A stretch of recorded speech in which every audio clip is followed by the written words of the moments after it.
About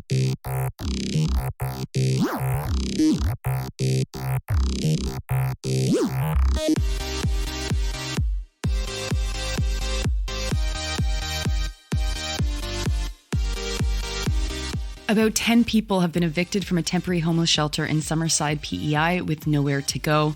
Police in Cowichan say that there's nothing criminal about a teenaged girl found dying among pallets and garbage. 2 Quebec companies charged for criminal negligence for explosion that killed 3 workers. Calgary ER doctors are warning the province that things are at their breaking point, and a ship in distress with 500 passengers on board is ignored by Maltese and Italian officials. Good morning. It's Thursday, May 25th. I'm Nora, and here are your headlines.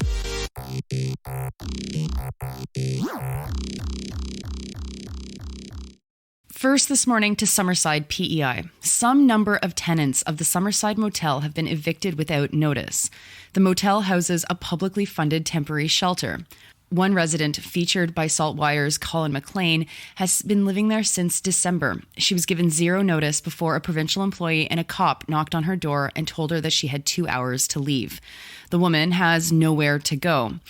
Thanks to a local group of activists, there were some extra arms who helped the people who have been evicted pack up their belongings. There were about 10. But amid PEI's housing crisis, the tenants have been left with no options. The province claims that when people are evicted, it's their own fault for not having followed the rules of an establishment.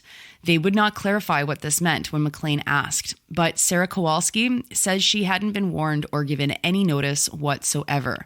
When she asked what she was going to do next, she told McLean, quote, "I don't have a clue," unquote.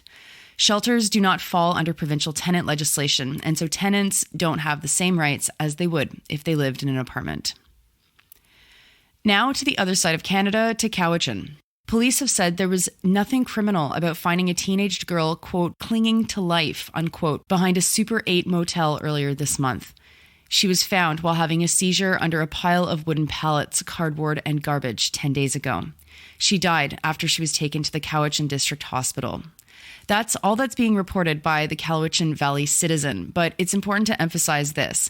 How can this be considered something where, quote unquote, no criminality was at play? Shouldn't criminality be the assumption and then ruled out rather than assuming that there was nothing criminal about the death of a teenaged girl?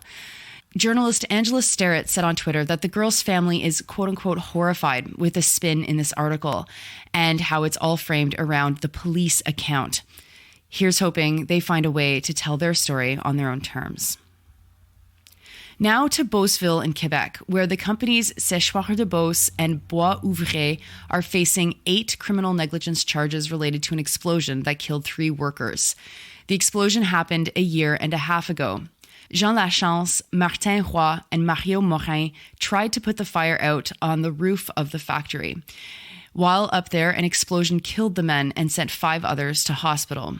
Quebec's Public Prosecution Service referenced the Westray Law. This amendment to the criminal code makes it possible to charge supervisors with criminal charges when a worker dies on a worksite.